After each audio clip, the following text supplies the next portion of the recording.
Welcome to another exciting episode of the Church Solutions Podcast. My name is Phil Thompson. And I'm Mike Gray.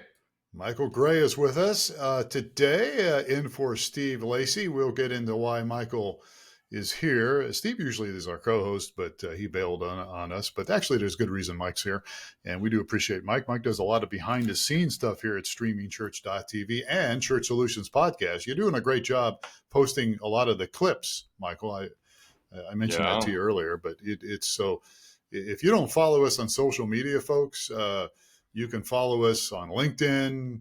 What is it? Streamingchurch.tv on LinkedIn, and we're on X, streamingchurch.tv. Streamingchurch.tv on everything. So wherever you Facebook, look, you'll find it there. Yeah, Facebook, Instagram. So you'll see some of the clips we've had on our podcast, as well as some of my stupid posts. So today is episode number 470.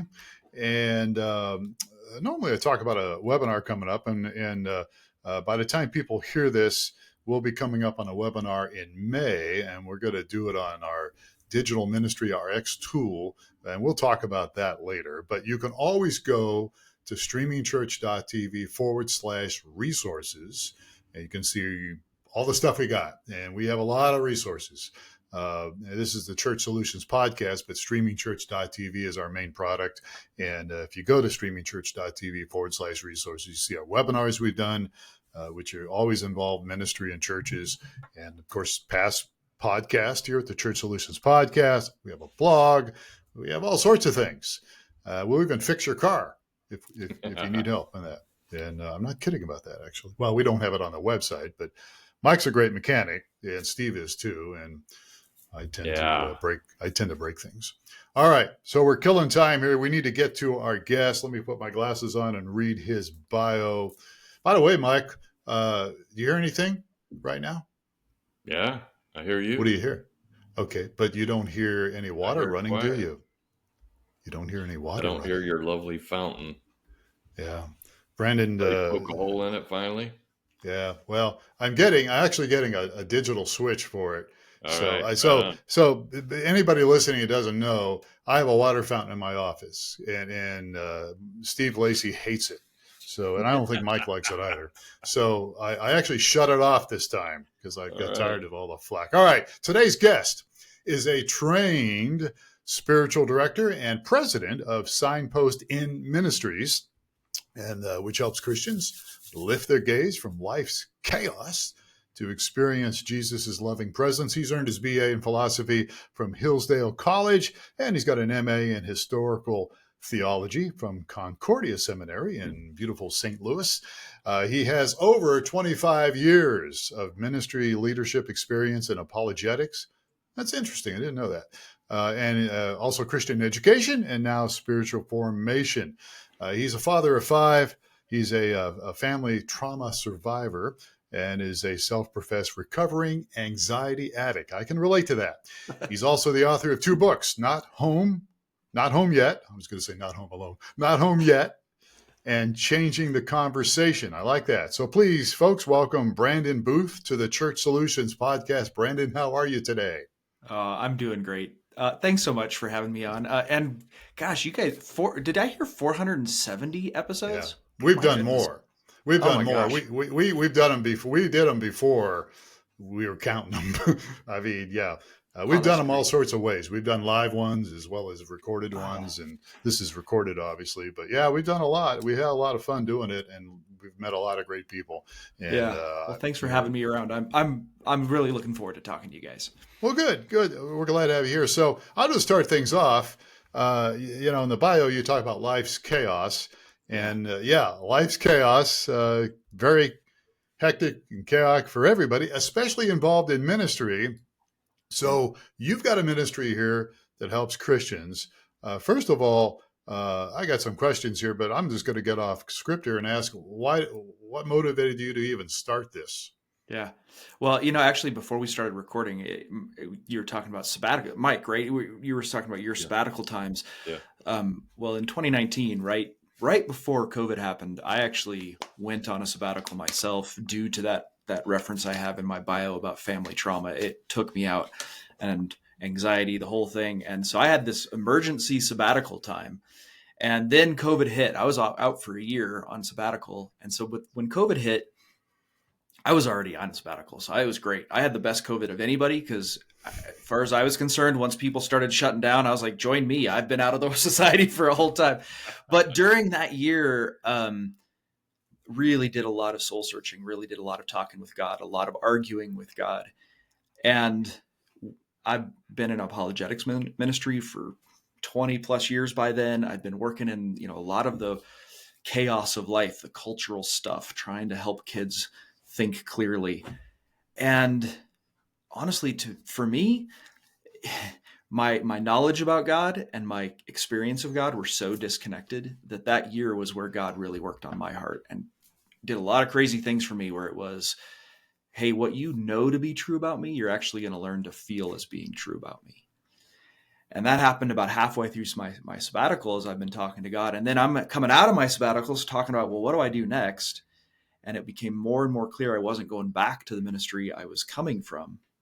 And my wife and I are taking these long, long walks every morning, talking and praying. And it just starts to blossom. We're like, look, we can't be the only ones who are feeling like life is insane. We can't be the only ones who feel like everywhere you go, it's just more demands. And people have got to be slipping through the cracks like us. And we have long wanted to be a place of refuge. My wife, who co-founded the ministry with me, she's big.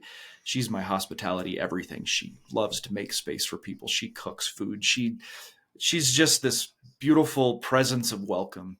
And so together we're like, well, we want to start a ministry. We've wanted to do it forever. What would it look like? What would it be? And that's where this image comes of this inn at a crossroads. And everybody's at a crossroads in life at some point, most of us all the time. But wouldn't it be nice if there was a place just, there it is, the door's open, the light's on, you walk inside and somebody says, hey, I'm glad you're here. What do you need? Do you need some bread? Great. Do you need a dinner? Great. Do you want to sit in the corner and just be left alone and let somebody take care of you? Fine. Do you want to talk? Wonderful. So between my wife and I, that's how it works. She's the one that makes the space and says, you're welcome. Let me make you comfortable. And I'm the one that sits down and says, what do you want to talk about? And frankly, that has been growing.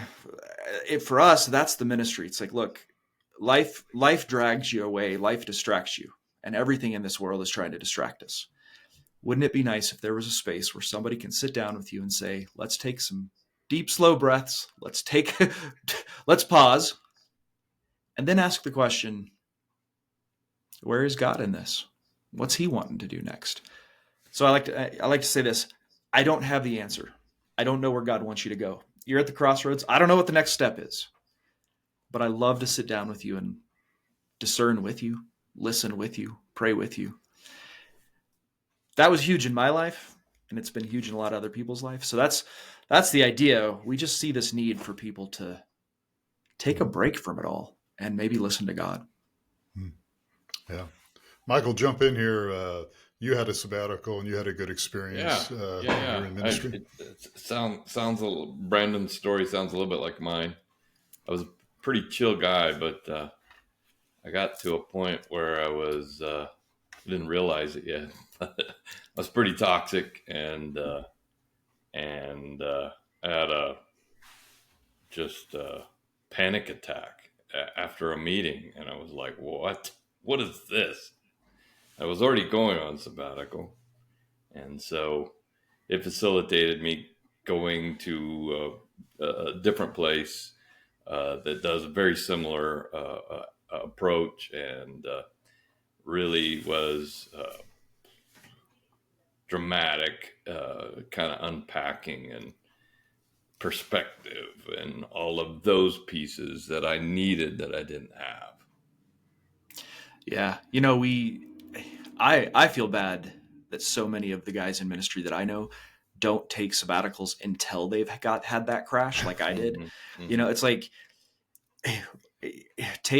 we would love to change that. We'd love people to start taking sabbaticals or breaks or engaging in other things that can help you slow down well before you have the mental breakdown. I heard it said really well that a sabbatical really is for reflection. Mm-hmm.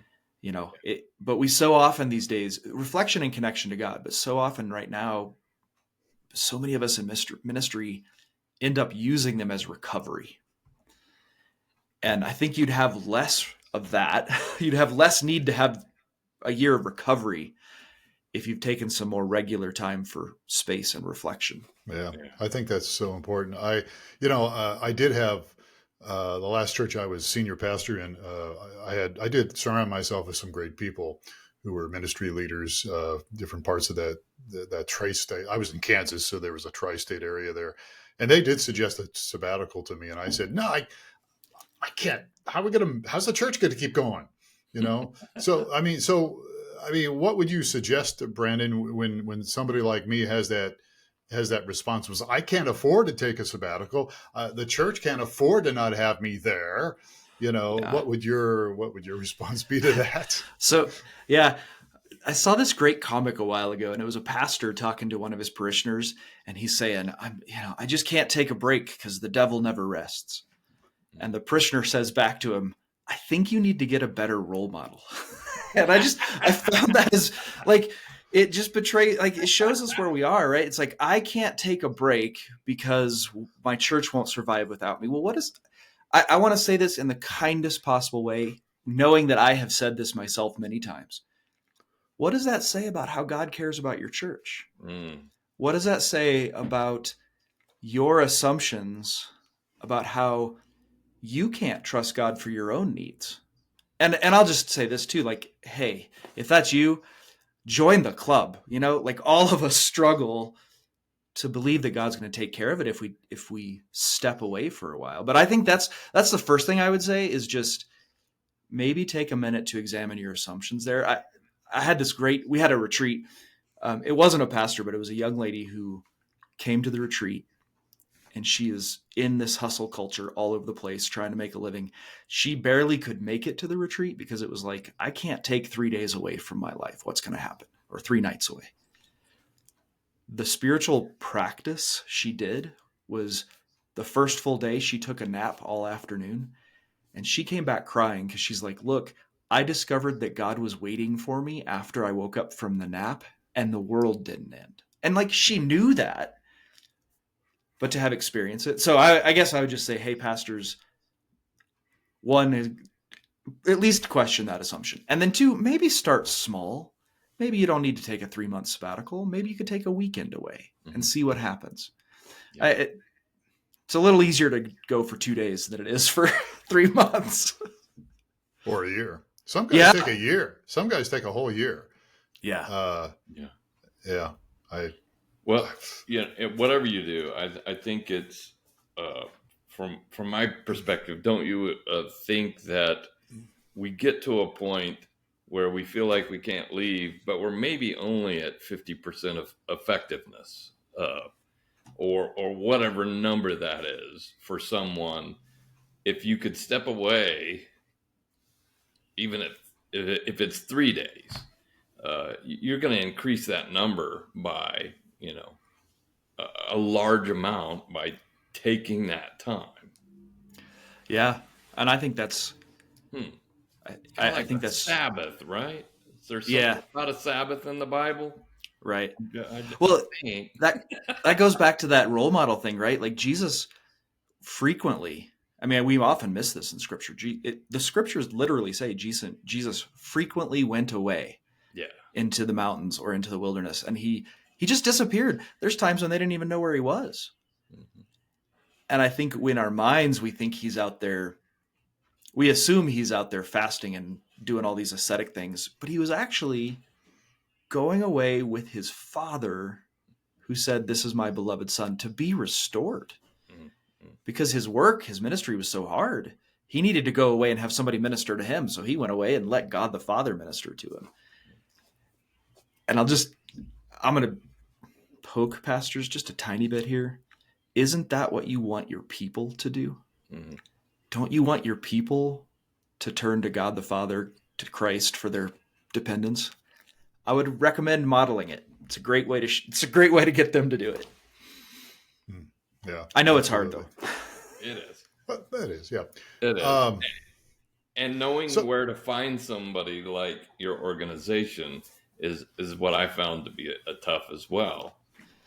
Yeah. Tons of places to go, but we almost need a brochure. Here's 100 places to go when you have a sabbatical, or you've got a long weekend that you can do Yep. something to recharge. Yep. and you want it to be a good fit too. Yeah. But so let me shift gears a little bit here. Uh, we're a company. We work exclusively with churches, and so we do pound people a lot, if I can use that term, to do digital ministry and make sure you're doing marketing and I know there's a lot of our people that are our clients and work with us and use our company to stream and mobile apps and all that stuff. I know a lot of them are smaller churches, and I know that there's a pressure on this because they don't have a staff. I mean, we're fortunate here with our company. They have somebody like Michael that does a lot of the stuff for us and juggles a lot of things, by the way. But a lot of times these guys or gals pastoring have to kind of do it themselves, when it comes to content marketing. And we do hit people that do that. You really need to get on social media, and we try to be nice about it.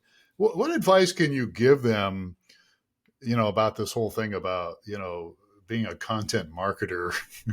You're trying to juggle everything. Yeah.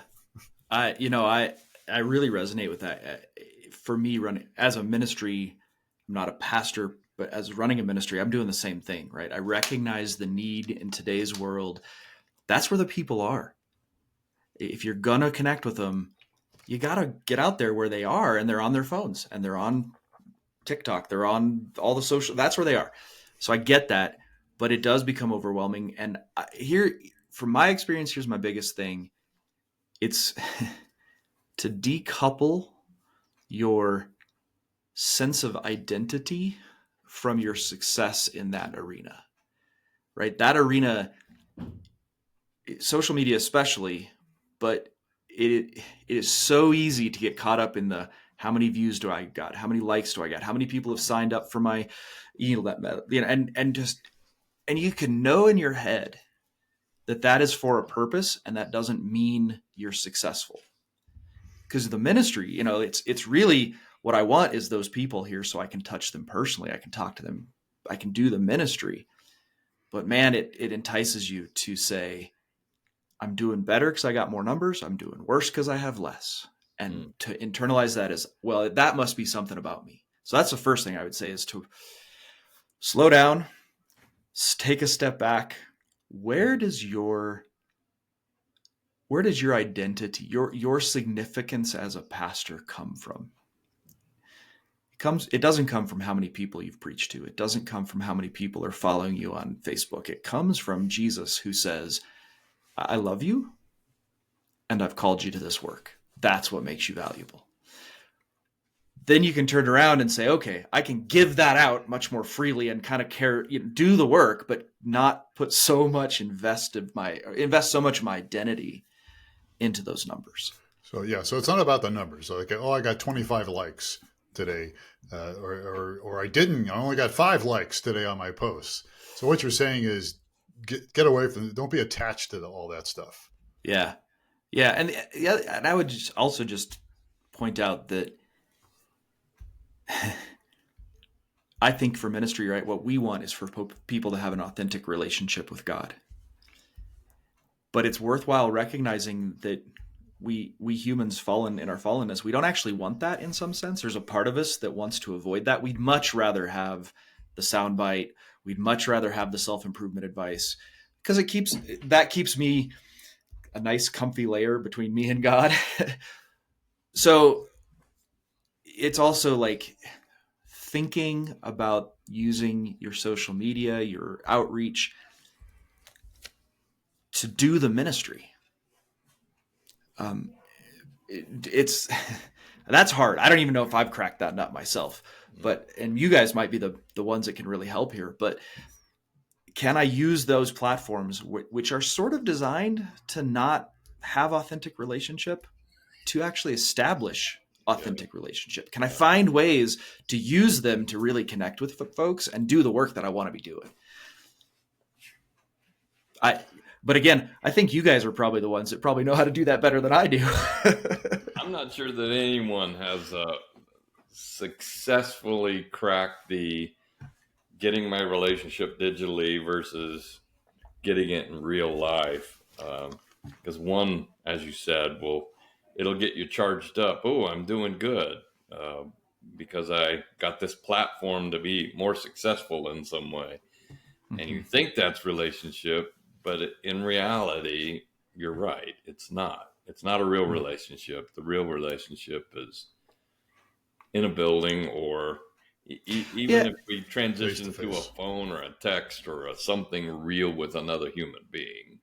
Yeah. And I wouldn't say it's not real relationship. I would just say think of it more like, how do you use it to draw people into deeper relationship, right? Because I do think there's a lot of good ministry that's done over social media. I think it really can be done well, but you just have to realize it's not that medium, and the business model wants you to measure it by numbers and quick viral things. And I'm sort of working against that, to use it to draw you in deeper to more connection. Well, this is an overused word, but authenticity, right? I mean, I mean, what if somebody posted, "I'm having a bad day today, pray for me"? I mean, that would be more authentic, right? And that would be more real, probably, because we all experience issues like that from time to time. So, yeah. So I think being as real as you can, without the glamour or without the, the bells and whistles. Let me talk. I want to get back to what you do here. Signpost Inn Ministries. Where are you located? And tell us about Signpost Inn Ministries. Yeah. So I'm in Canyon City, Colorado, which is a rural little town close to Colorado Springs. So we're not too far from there. Most of our work is sort of nationwide. So I do spiritual. We do three main things. I do spiritual direction, which is sort of like spiritual counseling, and I do that in person and over Zoom. We do retreats. We have a couple locations here in Colorado. In fact, we've got a retreat coming up at the end of this month, a couple weeks. I'm not sure when this is releasing, but at the end of April. So we do 3-night retreats in the Colorado Rockies where we take people away and help them. We don't have a lot of content. It's more about supporting you and spending time with God. Because again, back to, I don't have the answers. I'm more interested in your connection with God. And then we also do a bunch of content. So we have our own podcast. We have our own newsletter that we really are trying to do that mission. Give you content that's deeper than just advice. It's more about turning your attention to what God is doing and the practices around that. So yeah, spiritual direction, retreats, and a lot of content. That's what we do. All surrounded around that idea of really turning you to Jesus. Go ahead, Phil. Well, I was just going to suggest or say, are you guys affiliated with any particular denomination? What are you? Yeah, we're not specifically affiliated with any denomination. I happen to be you can tell from my background, a Missouri Synod Lutheran. So I'm sort of on the conservative side of the Lutheran models. There's different, I don't know what people know about that, but we're not specifically for Lutherans or anything like that. We are trying to be a welcoming space for folks from all denominations. But it does give you kind of a picture of where we're going to come from. So if you looked up our statement of faith, I have the Nicene Creed up there, and that's it. We're pretty simple. Okay. Mike, I didn't want to cut you off. Michael and I don't always do these, so I always feel like I'm cutting you off, Michael. That's all right. No, I was just very reminiscing about that area. I used to travel through Canyon City to just about every hike I ever did. And then we did a hot spring somewhere near there. It's a beautiful, beautiful area. It's surprising that you've been through Canyon. There's very little reasons to come through here unless you're on the road to the hot spring or the Royal Gorge Bridge or some hike somewhere. Yeah. Beautiful area, though. I really love that area. I lived in the Springs for about 15 years. Yeah. Went to Bible college there, and it's a gorgeous area to come and decompress. Yes, very much so. If I come, can I take my Jeep? Definitely. Oh man, I had a Jeep growing up. It was so great. Yeah, Michael and I both do. Phil and I need to get you back into that then, because it's for me that became one of my outlets Yeah, mine from too. my retreat was you need to spend some more time in the seat of that to get your head clear and really decompress and experience God. Yep. Yeah, I'm in. Let's do it. Yeah, Jeep tour. we are serious. We might just take you up on that. All right, so we are starting to run out of time, but I want to give people an opportunity to get a hold of you, Brandon. We're talking with Brandon Booth here, and I think what you do is so important, and you do it not just in person, but you can do it with Zoom, and those kind of things as well. So what is I mean, do you charge? I mean, you got to make a living, right? So. What do you charge, or give us a little bit of that and then some contact information. Sure. Yeah. The best way to get a hold of me is just at our website, Signpost Inn, and that's INN, like the inn at the crossroads, signpostinn.org. It's all up there. Spiritual direction is great for pastors. I think I have several clients, or directees that are pastors. I think especially for pastors who are stuck in spaces where it's so hard to be vulnerable in your congregation, because you can't be really. It's hard. You need, and spiritual direction is not having somebody who's your guru. So it's, I think again, for pastors, it's really helpful to have somebody who's just a friend that's trained to listen really well. Somebody who, I like to say, it's like a spiritual director is somebody whose job it is to bear another's burdens. Mm-hmm. Without judgment, and I'm not going to tell you what to do. We go to God together. Okay, signpostinn.org. I do charge for spiritual direction. It's $85 per session. However, we are a 501c3 ministry. The vast majority of our income comes from people who donate to us. So that is that rate that I charge for spiritual direction. If you can't pay it, I have people who will take care of it for you. If you need it, we can do a sliding scale, all kinds of things. So we're not interested in making a buck here. We're interested in making sure people get connected with Jesus. That's wonderful. But you do need you got to feed your family. So yeah, but that's wonderful. No, it is wonderful that you guys give that option. That's great. Yeah. All right, good. All right. Okay. So, signpostinn.org is the website. Brandon Booth is the guy to talk to. Anything else here, guys, before we wrap this up? I'll just, if you don't mind, just throw a plug in for my own podcast if y'all are interested. Yeah, absolutely. We have Signpost Inn podcast. Just search it anywhere. It's everywhere. And yeah, we're tackling stuff like this all the time. So it's meant to be a great resource for you. Well, maybe you could have Michael on, or an old guy like me on, and I can tell you all my experiences too. So, but we'll dedicate an episode to Jeeps or something. There you go. Talk us off the ledge. Exactly. Yeah. Well, all right, good. Okay. We're out of time here. This has been wonderful, Brandon. We really do appreciate having you on today as our guest. And we appreciate Michael Gray joining us again, who's normally behind the scenes around here. And of course, people listening or watching the Church Solutions podcast, depending on what platform you are on. Thank you for being with us today, and be sure and subscribe to the Church Solutions podcast. And look, if you want to get a hold of Brandon, you've missed all that, you can always reach out to us at streamingchurch.tv. So there you have it. My name is Phil Thompson. Please take care of yourself and each other, and we'll catch you again on another episode of the Church Solutions podcast.